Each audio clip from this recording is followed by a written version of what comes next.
अस्सलाम वालेकुम बच्चों, आज 10th स्टैंडर्ड इंग्लिश के एक नए वीडियो के साथ आपके सामने हाजिर है। ये वीडियो मुंबई महानगर पालिका के वर्चुअल क्लास की तरफ से पेश किया जा रहा है। मैं Ansari Rashid Akhtar 10th standard English के एक नए वीडियो के साथ। तो चलिए शुरू करते हैं आज का हमारा लेसन। आज 10वीं जमात में जो हम टॉपिक देखने जा रहे हैं, सेकंड यूनिट का फर्स्ट टॉपिक जो कि एक पोएम है, उसकी शुरुआत हम करेंगे जिसका टाइटल है you start dying slowly. Unit 2.1। ये वीडियो एसएससी उर्दू मीडियम स्टूडेंट्स के लिए थर्ड लैंग्वेज इंग्लिश का टॉपिक। तो चलिए शुरुआत करते हैं आज के हमारे टॉपिक की।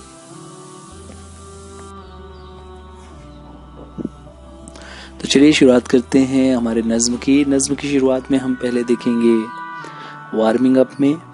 वार्मिंग अप में हमारे पास 3 एक्टिविटीज दी हुई हैं जो कि चिट चैट सेक्शन में है। चिट चैट इससे पहले आपने किया है यूनिट 1 में।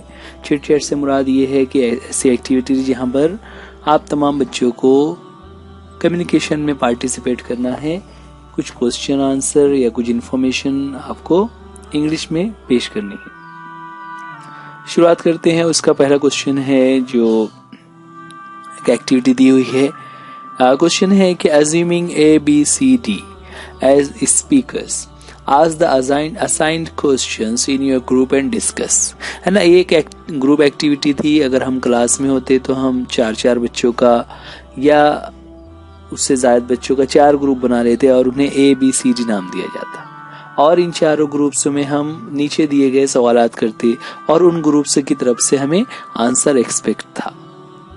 बच्चों एक चीज ये ध्यान रखें कि ये जो चिट चैट एक्टिविटीज होती हैं ये दरअसल एग्जाम के हिसाब से जो हमारा पर्सनल रिस्पांस क्वेश्चन होता है, जो पैसेजेस के क्वेश्चन में लास्ट क्वेश्चन होता है ना, पैसेजेस में 5 एक्टिविटीज करनी होती हैं, उसमें जो लास्ट एक्टिविटी होती है वो पर्सनल रिस्पांस होता है। और ये पर्सनल रिस्पांस हम याद करके या पैसेज में से ढूंढ कर नहीं लिख सकते, बल्कि वहां पर हमें अपने इंग्लिश नॉलेज को यूज करते हुए सेंटेंस मेकिंग आना चाहिए और उस सेंटेंस मेकिंग के जरिए से हम जो सोचते हैं वो आइडिया हमें आंसर में प्रेजेंट करते हुए आना चाहिए। तो ये जो हर चैप्टर या हर पोएम के आगे फर्स्ट जो एक्टिविटी चिट चैट के नाम से दी है ये उसी के लिए है कि हमें साल भर में थोड़ी थोड़ी प्रैक्टिस हो जाए कि how to express ourself in English, कि इंग्लिश में हम किस तरह से कम्युनिकेशन कर सकते हैं, बात कर सकते हैं। राइट। सो यहाँ पर जितनी भी एक्टिविटीज हमारे वार्मिंग अप की होती हैं, चिट चैट की होती हैं, उसको आपको पार्टिसिपेट होना है। क्योंकि यहाँ पर हम ऑनलाइन पढ़ रहे हैं और आप इस वीडियो को लाइव नहीं देख रहे हो, इसलिए हम आपको पार्टिसिपेट तो नहीं कर सकेंगे, लेकिन आप एक काम कर सकते हैं कि इस क्वेश्चन के, इस एक्टिविटी के आंसर आप अपने नोटबुक में लिख कर अपने टीचर से चेक करा सकते हैं, क्योंकि एट द एंड आपको आपके एग्जाम में सारी चीजें राइटिंग में देती है। तो चलिए देखते हैं जो क्वेश्चंस दिए हुए हैं। पहला क्वेश्चन ए ग्रुप के लिए था कि if you do not study well what will happen. तो देखिए यहाँ पर ये जो क्वेश्चन है ये ग्रुप 1 के लिए था। तो ग्रुप 1 के लिए जो क्वेश्चन दिया हुआ है तो जाहिर सी बात है उसमें अलग अलग बच्चे अलग अलग आंसर दे सकते हैं। तो अलग अलग आंसर देने का मकसद ही यही है कि पर्सनल रिस्पांस क्वेश्चन में जो शख्स जैसा सोचता है, जैसा समझता है, उसे वैसा ही आंसर देना है। यहाँ पर क्वेश्चन है if you do not study well what will happen, कि अगर आपने स्टडी सही से नहीं की तो क्या होगा। तो यहाँ पर आंसर जो रहेगा उसका टॉपिक तो सेम रहेगा, लेकिन बच्चों के बोलने का तरीका अलग हो सकता है। कोई कहेगा कि मुझे एग्जाम में कम मार्क्स मिलेंगे, कोई कहेगा कि मेरा रिजल्ट खराब हो जाएगा, है ना। तो there can be different answers. आपको आंसर किस तरह बनता है, इफ यहाँ पर सबसे पहले एक चीज ध्यान रखनी है कि जब इस तरह से कोई स्टेटमेंट दिया हुआ हो और उसमें प्रोनाउन यू का यूज किया हुआ है तो आंसर लिखते वक्त आपको यू की जगह पर आई लिखना होगा। तो आप इस तरह से कह सकते हैं कि if I do not study well, ये इतना स्टेटमेंट का पार्ट है तो उतना वैसे हो जाएगा। उसके आगे जो क्वेश्चन है व्हाट विल हैपन, वहां पर हम अपनी तरफ से एक जुमला ऐड करेंगे। तो वो जुमले में हम आई से शुरुआत करेंगे। जुमला हो जाएगा if you do not study well. इस क्वेश्चन को हम करेंगे if I do not study well, comma I will fail in the exam. If I do not study well, I will get a bad result. If I do not study well, my result will be very poor. इस तरह के answers बन जाते हैं, right? तो आपको एक sentence उसके आगे जोड़ते होना चाहिए। सेकंड क्वेश्चन है हमारे डेली लाइफ में है कि if you wake up late on a working day, है ना। वर्किंग डे यहाँ पर एज ए स्टूडेंट हमारा वर्किंग काम होता है स्कूल जाना। तो एक स्कूल वाले दिन, जिस दिन हमें स्कूल जाना है, आपका मॉर्निंग का स्कूल है, आपको 7:10 को स्कूल पहुंचना होता है, उस दिन अगर आप लेट उठते हैं, सो व्हाट विल हैपन। तो कई चीजें हो सकती है कि you will be punished in the school, you will miss your classes, है ना, you will lose your studies. इस तरह के उसके आपके आंसर्स हो सकते हैं। Then next is if you do not exercise regularly what will happen. Now हमारी हेल्थ से रिलेटेड एक क्वेश्चन हो गया है कि if you do not exercise regularly what will happen. देखिए यहाँ पर अलग अलग हमारी लाइफ से रिलेटेड टॉपिक्स आ रहे हैं। पहला स्टडी के बारे में था, दूसरा डेली रूटीन में वेकअप के बारे में था, और तीसरा एक्सरसाइज आ गया कि अगर आप एक्सरसाइज नहीं करते हो तो क्या होगा, you will be physically weak ना, आप जिस्मानी तौर से कमजोर रहेंगे, you will not be strong enough. तो ये आंसर्स आपको सोचने हैं। Next is if you eat too much of junk food what will happen. कि अगर आप बहुत सारा जंक फूड यूज करते हैं ना, what is junk food. Junk food generally हम कह सकते हैं जो चाइनीज फूड आइटम्स होते हैं, they are a kind of junk food. उसके अलावा जो वड़ा पाव है या फिर जो पैकिंग के फूड्स होते हैं ना, Kurkure, chips, potato chips, tomato chips, different kinds of like that. तो ये सारे फूड्स जंक फूड कहलाते हैं, जो कि सिर्फ हमारी थोड़ी सी भूख को कम कर देते हैं, हमारी भूख को मिटा देते हैं, लेकिन हेल्थ के तौर पर अगर हम देखें तो हमें उससे बहुत ज्यादा फायदा नहीं मिल रहा होता है।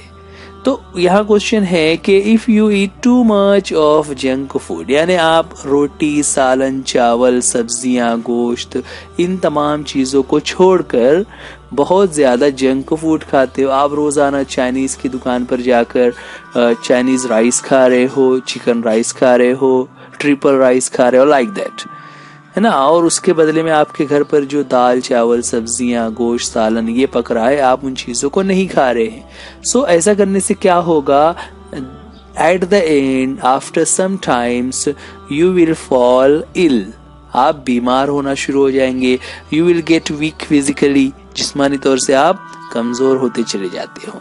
Now next is if you do not participate in school activities और गेम्स। देखिए हमारे स्कूल से वापस एक क्वेश्चन आ गया कि अगर आप स्कूल के किसी भी एक्टिविटीज में, गेम्स में हिस्सा नहीं लोगे तो उससे क्या होगा, क्या वो प्रोग्राम रुक जाएगा? नहीं। देखिए एक चीज आपने अब तक समझ ली होगी, आप 10th में आ गए हो, कि आप किसी प्रोग्राम में पार्टिसिपेट करें या ना करें, the programme is always done by some other students, लेकिन जो हिस्सा नहीं लेगा तो उसका नुकसान ही होता है। He will not get the chance after school life is over. Okay? If you ignore a friend in need, कि अगर आपको कोई फ्रेंड है, उसको किसी चीज की जरूरत है और आप उस जरूरत को पूरा नहीं कर रहे हो, तो या जरूरत के वक्त आप उससे इग्नोर कर रहे हो ना, मतलब उसको नजरअंदाज कर रहे हैं, आप उस पर इतना तवज्जो नहीं कर रहे हैं, तो उससे क्या होगा, उससे फिर हमारा कैरेक्टर जो है वो समझ आता है कि हम कितने मतलबी इंसान है, like that. So ignoring a friend in need is a very bad habit. So there can be more questions. है ना. यहाँ पर एक चीज और मैं बता लूं कि जो सेंटेंस इफ से शुरू होता है तो उसे कंडीशनल क्लॉज कहते हैं, कि अगर ऐसा हुआ ना. और जब अगर वाला हम सेंटेंस कहते हैं तो आपको ये ध्यान रखना है कि उसके आगे वाला जो सेंटेंस रहेगा उसे जनरली सिंपल फ्यूचर टेंस यानी सब्जेक्ट के साथ विल लगाकर आंसर करना होता है. तो ये एक एक्टिविटी है वार्मिंग अप के चिट चैट में.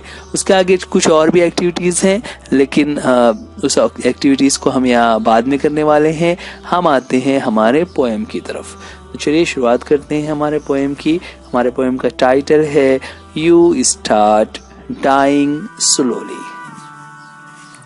है ना. यहाँ पर दो वर्ब्स यूज किए हुए हैं, एक है स्टार्ट और एक है डाइंग ना. बच्चों यहाँ पर ग्रामर के हिसाब से अगर हम देखें तो यहाँ का जो मेन वर्ब है वो है स्टार्ट, और डाइंग जो कि आईएनजी फॉर्म में दिया हुआ है वो एक्चुअल में है जीरंड. जीरंड यानी जब किसी वर्ब को सेंटेंस में आईएनजी लगाकर यूज किया जाता है और उसके साथ कोई और वर्ब भी होता है. जैसे आप कहते हैं आई लाइक रीडिंग, है ना, आई लाइक प्लेइंग क्रिकेट. तो इस तरह से ये जो प्लेइंग हम कह रहे हैं वो जीरंड कहलाता है. जीरंड इससे पहले हमने पढ़ा है और ग्रामर में हम दूसरे वीडियोस में उसके बारे में पढ़ने वाले हैं. तो you start dying slowly. Dying slowly है ना. सबसे पहली बात ये समझ लीजिए कि डाई है ना, DIE डाई यानी मर जाना. तो ये मरने का जो अमल होता है तो वो इंस्टेंट ही होता है ना, कि आदमी कुछ हुआ कि बहुत ज्यादा उम्र हो गई, तो अलग अलग रीजंस होते हैं डेथ के. उसके बाद एज हो जाती है, या कोई एक्सीडेंट हो जाता है, या कोई बीमार पड़ जाता है, कोई ऐसी डिसीज हो जाती है कि उसमें इंसान की मौत हो जाती है. These things are the reasons for death, है ना. लेकिन यहाँ पर डाइंग स्लोली, अगर उसका उस मीनिंग को हम देखें कि धीरे धीरे से आप आहिस्ता आहिस्ता आप मरना शुरू हो जाते हैं, तो ये एक फ्रेज है. और फ्रेज का मीनिंग जो होता है वो डिक्शनरी के हिसाब से उसका मीनिंग नहीं लिया जाता, बल्कि उसका कुछ और डीप मीनिंग होता है. यानी जो वर्ड्स लिखे रहते हैं वो सेम टू सेम मीनिंग नहीं होते, बल्कि अलग मीनिंग होते हैं. तो यहाँ पर हमारी बुक में उसका मीनिंग दिया हुआ है. पहले हम एक लाइन यहाँ पर फर्स्ट स्टांजा देखते हैं, उसके बाद हम डाइंग स्लोली को देखेंगे. यहाँ पर कुछ कंडीशनल सेंटेंसेस दिए हुए हैं कि if you do not travel, if you do not read, if you do not listen to the sounds of life, if you do not appreciate yourself. 4 sentences दिए हुए हैं. देयर आर 4 क्लॉजेस, चारों ही if से शुरू हो रहे हैं.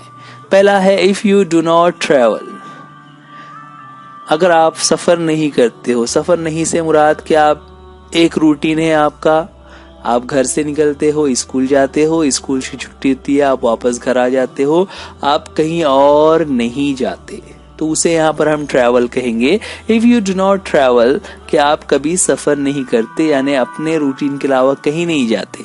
If you do not read, आप कुछ भी पढ़ाई नहीं करते, आप कुछ भी मुतालिया नहीं करते हो, यानी ना तो आप न्यूज़पेपर पढ़ते हो, ना आपको किताबें पढ़ने का शौक है, ना आप किताबें, मैगजीन, न्यूज़पेपर, आप कुछ भी नहीं पढ़ रहे हो. आप सिर्फ अपने स्कूल के सिलेबस इतना थोड़ा सा पढ़ लेते हो क्योंकि आपको एग्जाम देना होता है, तो वो रीडिंग नहीं कहलाता, वो तो हम एग्जाम के लिए पढ़ रहे होते हैं. रीडिंग का मतलब क्या हुआ कि न्यूज़पेपर या कोई बुक आप पढ़ रहे हो other than the syllabus book. Third है कि if you do not listen to the sounds of life. देखिए यहाँ पर ये बहुत इंटरेस्टिंग है. साउंड्स ऑफ लाइफ यानी जिंदगी की आवाजें. जिंदगी की आवाजों से मुराद क्या हुआ कि हमारे आसपास जो कुछ भी हो रहा है उसमें कुछ चीजें ऐसी होती है जो हमें अच्छी लगती हैं, कुछ चीजों को कुछ वाकयात को देखकर, कुछ आवाज़ों को सुनकर हमें खुशी होती है, कुछ को देखकर या कुछ को सुनने के बाद हमें वी बिकम सैड, है ना। जैसे अगर हमारे आस पड़ोस में कहीं पर शादी है और वहां पर सब खुशी का माहौल है तो वी आल्सो एंजॉय इट, या फिर कहीं पर किसी का इंतकाल हो जाता है तो वी आल्सो बिकम सैड। तो इस तरह ये साउंड्स ऑफ लाइफ हैं, है ना। किसी का बर्थडे आ गया हुआ है, या किसी के घर में कोई बीमार हो गया है, कोई कुछ मुकाबले में जीत कर आ गया हुआ हो, कहीं पर कोई हादसा हो गया हो, हर तरह की चीजें पॉजिटिव भी होती है, निगेटिव भी होती हैं। तो ये साउंड्स ऑफ लाइफ हैं। If you do not appreciate yourself, और आप अपने आप को भी अप्रिशिएट नहीं करते हैं। टू अप्रिशिएट यानी सताइश करना, तारीफ करना कि बहुत अच्छा काम किया, कि आप खुद को भी अप्रिशिएट नहीं करते कि मैंने बहुत अच्छे से किया, है ना। जैसे अपने आप में इत्मीनान होना, अपने आप में खुशी होना। तो ये तमाम चीजें अगर आप नहीं कर रहे हो, निगेटिव सेंटेंसेस दिए हुए हैं, नॉट का यूज किया हुआ है कि अगर आप ये नहीं कर रहे हो तो इन सब का मतलब क्या हुआ, you start dying slowly.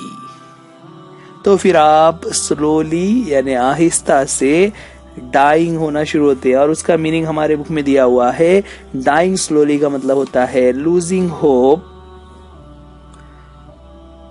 Of a happy future, यानी आप अपनी जिंदगी में एक खुशहाल जिंदगी से नाउम्मीद हो जाते हो। लूजिंग होप का मतलब क्या होता, आपकी उम्मीद खत्म हो जाती है, आप अपने आप में डिसअपॉइंटेड हो जाते हैं, आप दिल बर्दाश्ता हो जाते हैं, आप उदास हो जाते हो।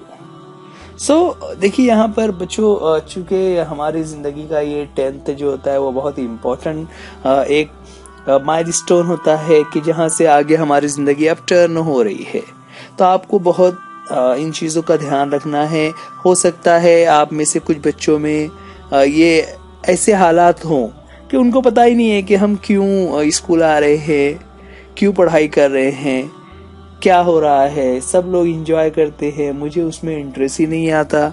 सब लोग खेलने के लिए जाते हैं, मुझे किसी खेल में इंटरेस्ट ही नहीं है। सब लोग टीवी देखते हैं, उस पे मैचेस देख रहे होते हैं, या कोई भी प्रोग्राम होता है उसमें पार्टिसिपेट करते हैं, मैं एक किनारे बैठा रहता हूँ। और जब कुछ ऐसा मौका होता है, अच्छे कपड़े पहन कर आते हैं तो वो बहुत खुश होते हैं, एक दूसरे की तारीफ कर रहे होते हैं, एक दूसरे के साथ एंजॉय कर, और मैं एक किनारे खामोश बैठा रहता हूँ। तो अगर आप इस तरह की जिंदगी गुजार रहे हैं तो इसका मतलब क्या हुआ, यू स्टार्ट डाइंग स्लोली। आप जो है अपनी जिंदगी से उम्मीद को खत्म कर रहे हैं, यानी आप धीरे धीरे करके मौत की तरफ जा रहे हैं। ठीक है, तो यहाँ पर ये एक फर्स्ट स्टांजा, इसमें अगर इन सारे एक्शंस को आप नहीं कर रहे हैं तो आप जिंदगी की उम्मीद को खो रहे हैं। आगे बढ़ते हैं, सेकंड स्टांजा पर आते हैं। सेकंड स्टांजा में 3 ही लाइन से हैं ना। क्या कह रहे हैं कि when you kill your self esteem, when you do not let others help you, you start dying slowly। देखिए यहाँ पर 2 ही चीजें दी गई है। सबसे पहले उसमें एक वर्ड आ गया हुआ है सेल्फ स्टीम, उसका मीनिंग नीचे दिया हुआ है a feeling of being happy with your own character और abilities, that is self respect, है ना। सेल्फ रिस्पेक्ट यानी अपने आप को एक अहम शख्स समझना कि मैं भी कुछ हूँ, ये फीलिंग हमारे अंदर होना चाहिए। यानी मैं एकदम नाकारा हूँ, मैं तो बिल्कुल कमजोर हूँ, मैं तो बिल्कुल काम का ही नहीं हूँ, ऐसी सोच नहीं होना चाहिए। हर इंसान में अपनी अपनी सलाहियतें होती हैं, अपना अपना एबिलिटीज होती हैं। तो वो एबिलिटीज, वो सलाहियतें मुझे कुछ काबिल बनाती हैं, इस चीज का एहसास होना चाहिए। Okay, so when you kill your self esteem, अब अगर आप खुद के सेल्फ स्टीम को ही किल कर देते हो, यानी अपनी जो खुददारी है,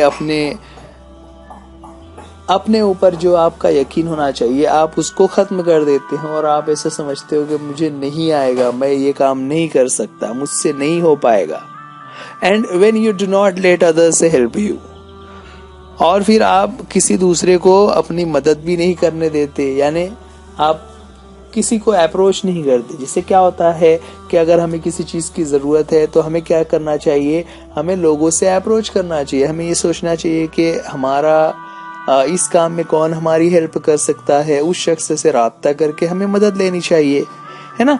तो ये तमाम चीज़ें अगर आप नहीं कर रहे हो तो फिर क्या होगा, यू स्टार्ट डाइंग स्लोली, आप आहिस्ता आहिस्ता मरना शुरू हो जाते हैं, आप मौत की तरफ आगे बढ़ रहे होते हैं। और यहाँ पर डाइंग स्लोली से मुराद क्या है, अभी फर्स्ट स्टांजा में हमने देखा टू लूज होप, कि आप जिंदगी में नाउम्मीद हो जाते हो, आप अपना मुस्तकबिल के ताल्लुक से नाउम्मीद हो जाते हैं कि मेरा पता नहीं क्या होगा। आगे इसी तरह के और सेंटेंसेस आ रहे हैं कि if you become a slave of your habits, walking every day on the same path ना। देखिए बहुत ही अच्छा ये स्टांजा है कि if you do not change your routine, if you do not wear different colours, और you do not speak to those you don't know, you start dying slowly, है ना। इस स्टांजा में भी क्या कहा गया, if you become a slave of your habits.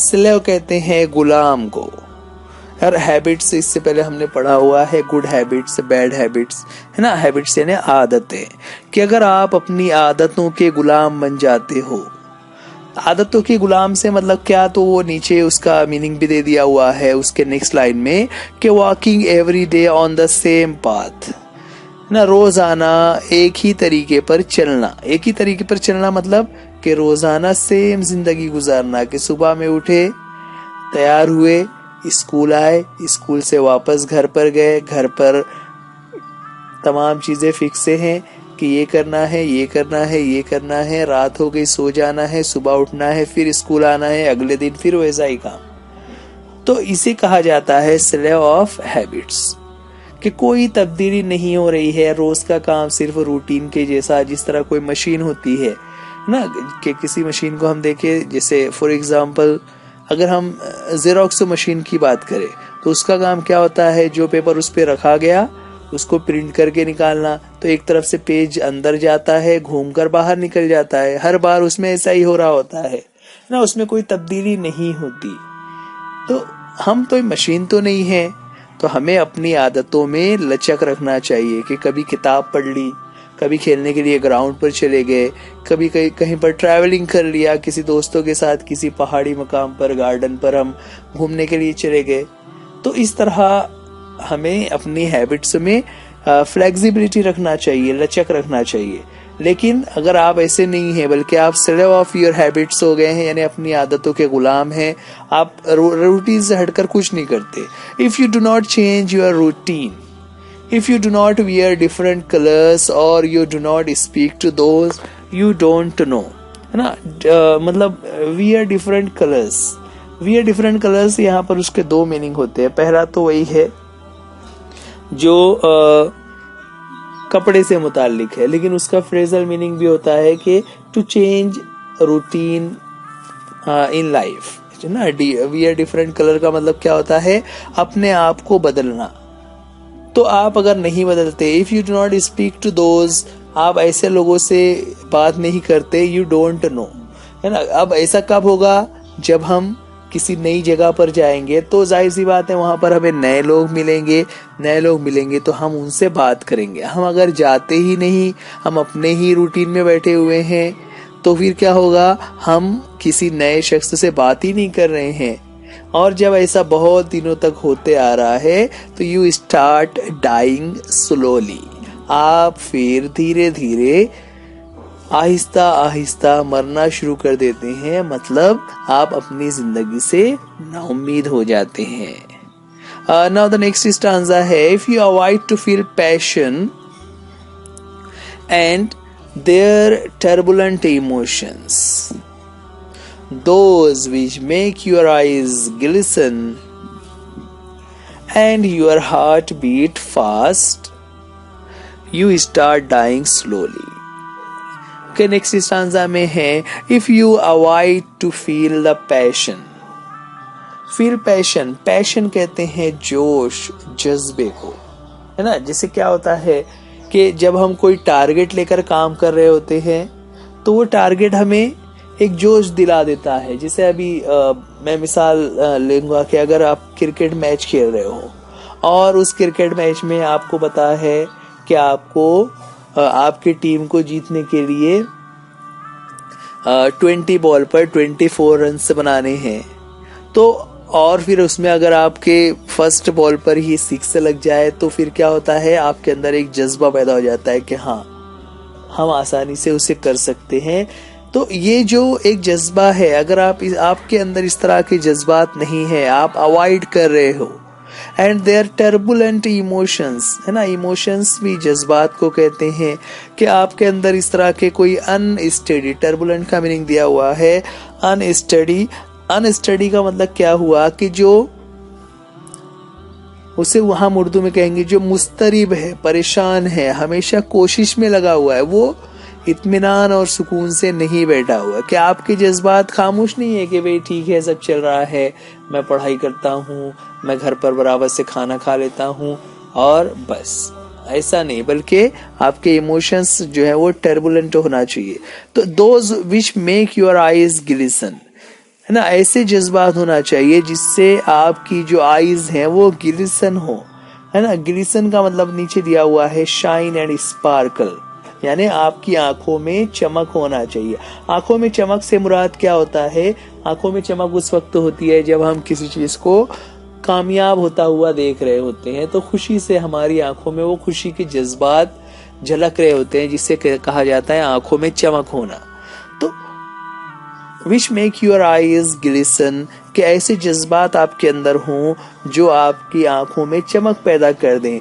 And your heart beat fast, और आपकी जो हार्ट बीट है वो फास्ट हो जाए, मतलब आपका जो दिल है वो जोर से धड़कना शुरू हो जाए। और जोर से कब धड़केगा, जब आप जज्बात में आ जाएंगे, आपको किसी काम के करने में जज्बात हो। तो देखिए यहाँ पर बच्चों शुरू में वर्ड दिया हुआ है यू अवॉइड, कि अगर आप इन तमाम चीजों को अवॉइड करते हो, यानी आप उसे नहीं कर रहे हो, इन चीजों से बच रहे हो, देन लास्ट लाइन है यू स्टार्ट डाइंग स्लोली, आप अपनी जिंदगी में नाउम्मीद हो जाएंगे, आप अपने मुस्तकबिल और अपने आगे आने वाली जिंदगी को खो देंगे, आप कामयाब नहीं हो सकेंगे। Then coming to the last stanza of the poem, if you do not change your life when you are not satisfied with your job or with your love, if you do not risk what is safe for the uncertain, if you do not go after a dream, if you do not allow yourself, and at least once in your lifetime, to run away from sensible advice,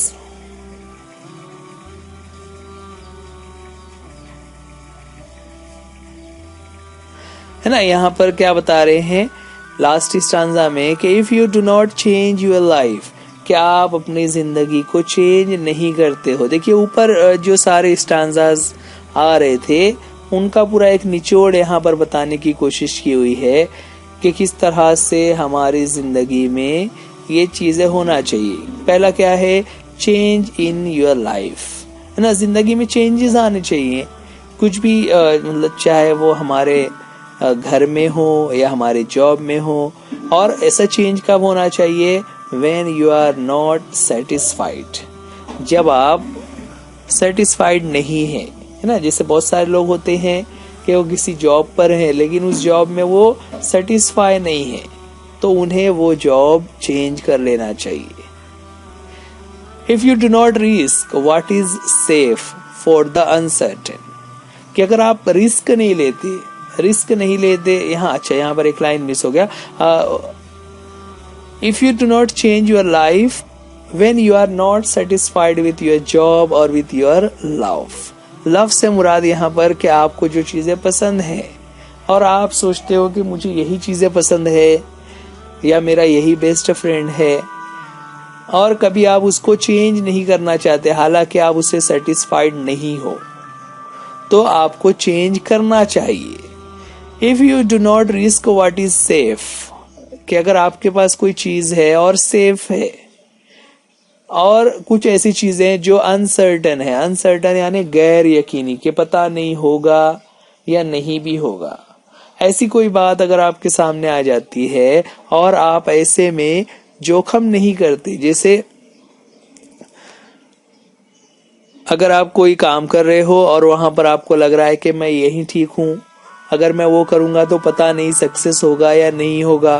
जैसे एक businessman होता है, एक businessman है, उसका एक business चल रहा है, ठीक ठाक से चल रहा है, बहुत ज्यादा प्रॉफिट नहीं है, लेकिन उसे कोई कहता है कि आप ये वाला बिजनेस करो, उस बिजनेस में आपको ज्यादा प्रॉफिट मिलेगा, लेकिन हो सकता है कि आप उस बिजनेस में फेल भी हो जाओ।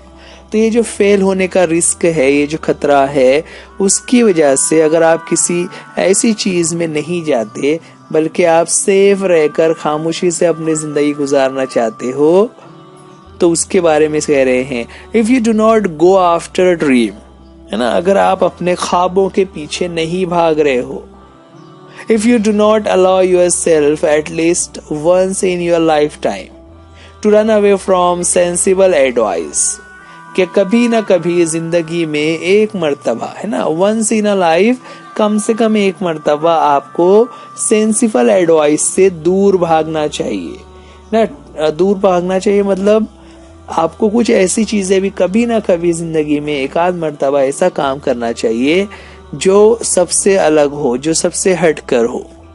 क्यों ऐसा कह रहे हैं? क्योंकि अगर हम ऐसा करते रहेंगे तो हमारी जिंदगी में एक उम्मीद बाकी रहेगी। सो इफ यहाँ पर लास्ट में जो 3 डॉट्स है, इसका मतलब क्या हुआ? वहां पर वो ऊपर की फर्स्ट लाइन को रिपीट कर दिया जाएगा कि यू स्टार्ट डाइंग स्लोली, कि अगर आप ये सारे काम नहीं कर रहे हो तो आप नाउम्मीद हो जाते हैं, आप जिंदगी में मायूस होना शुरू हो जाते हैं। तो बच्चों, ये थी आज की हमारी पोएम को अगर हम देखें तो ये एक तरीके से फ्री वर्स है, जिसमें राइम स्कीम या राइम पैटर्न नहीं दिया हुआ है ना। इसी तरह इसमें स्टांजास की जो लाइंस हैं वो भी अलग अलग हैं। कोई लाइन बहुत बड़ी है, कोई लाइन बहुत छोटी है। और एक चीज और यहाँ पर मैं बता दूं, ग्रामर के हिसाब से बच्चों की ये जो इफ से सेंटेंस शुरू हो रहा है, ये इफ यानी अगर आप ऐसा नहीं करते हो, इसका मतलब क्या हुआ कि आपको ऐसा करना चाहिए, है ना। हम इफ का यूज कब करते हैं? इफ और नॉट का यूज कब करते हैं? जब हम किसी काम के नहीं करने के नुकसान बता रहे हैं कि if you do not study you will fail. इसका मतलब क्या हुआ कि you should study. One more thing कि जहां पर इफ और नॉट लगा हुआ है, उसको अगर हम पॉजिटिव में अफर्मेटिव सेंटेंस बनाएंगे तो अफर्मेटिव में हम शुड का इस्तेमाल कर सकते हैं। तो ये थी हमारी पोएम, उसका हम एप्रिसिएशन देख रहे हैं। आगे देखते हैं। एप्रिसिएशन में हम देखते हैं यहाँ पर एप्रिसिएशन के लिए बच्चों कुछ पॉइंट्स दिए हुए रहेंगे। उन पॉइंट्स की मदद से हमें एप्रिसिएशन लिखना रहेगा। आमतौर से जो पॉइंट्स दिए हुए होते हैं उसमें से हमने यहाँ कुछ लिया हुआ है। पहला पॉइंट रहेगा टाइटल का। तो इस पोएम का टाइटल हमें बताना है। पोएम का टाइटल अभी हम जब पोएम पढ़ रहे थे तो हमने शुरू में ही टाइटल देखा था। आपके एग्जाम में क्वेश्चन पेपर पे जो पोएम रहेगी उसका टाइटल भी लिखा हुआ रहेगा। तो पोएम का टाइटल हो जाता है यू स्टार्ट डाइंग स्लोली। उसके बाद नेक्स्ट है poet. Who is the poet of this poem? तो पोएट का नाम कहाँ पर होता है वो आपको ध्यान रखना है। पोएम के लास्ट में राइट हैंड पर पोएट का नाम था पैब्लो नेरुदा। उसके बाद राइम स्कीम हमने इससे पहले की पोएम से पढ़ा हुआ है कि जो पोएम्स होती हैं उसमें अगर राइमिंग वर्ड्स यूज किए हुए हों तो वहां पर एक राइम स्कीम का एक पैटर्न बन जाता है। लेकिन इस पोएम में हम देख रहे थे कि लाइन्स छोटी बड़ी थी और उसमें राइमिंग वर्ड्स नहीं आ रहा था। तो इस तरह जब किसी पोएम में राइमिंग वर्ड्स ना आ रहे हो तो उस नज्म को फ्री वर्स कहते हैं। अगर राइम स्कीम होता तो वहाँ पर ए बी बी सी सी इस तरह से हमें कुछ नाम देने होते। उसके बाद नेक्स्ट जो है वो बहुत ही ईजी क्वेश्चन है। फेवरेट लाइन, आप कोई सी भी लाइन लिख सकते हो, लेकिन अपने अपने टेस्ट की बात होती है। यहाँ पर मैंने जो लाइन लिखी हुई है, at least once in your lifetime to run away from sensible advice ना, जो लास्ट स्टांजा की ये लाइन आ रही थी, ये मुझे फेवरेट लग रही है इसलिए मैंने उसे लिखा। आप कोई सी भी लाइन लिख सकते हो। Then next is figure of speech. Figure of speech यहाँ पर मेटाफर का यूज काफी जगहों पर किया हुआ है ना। दो एग्जाम्पल हमने देखी थी, sounds of life and colours of life. Sounds of life and colours of life, ये जिंदगी के मुख्तलिफ हालात को बयान करने के लिए इस तरह के वर्ड्स यूज किए हुए हैं, जो जिंदगी में खुशी, गम, दुख है ना, इस तरह के जो जज्बात हमारे होते हैं उनको बताने के लिए ये किया जाता है। बच्चों, ये वीडियो आप बीएमसी के एजुकेशन चैनल पर देख रहे हैं। आप इस चैनल को सब्सक्राइब कीजिए, बेल आइकॉन को जरूर दबाइए ताकि आपको वीडियो का नोटिफिकेशन मिलता रहे।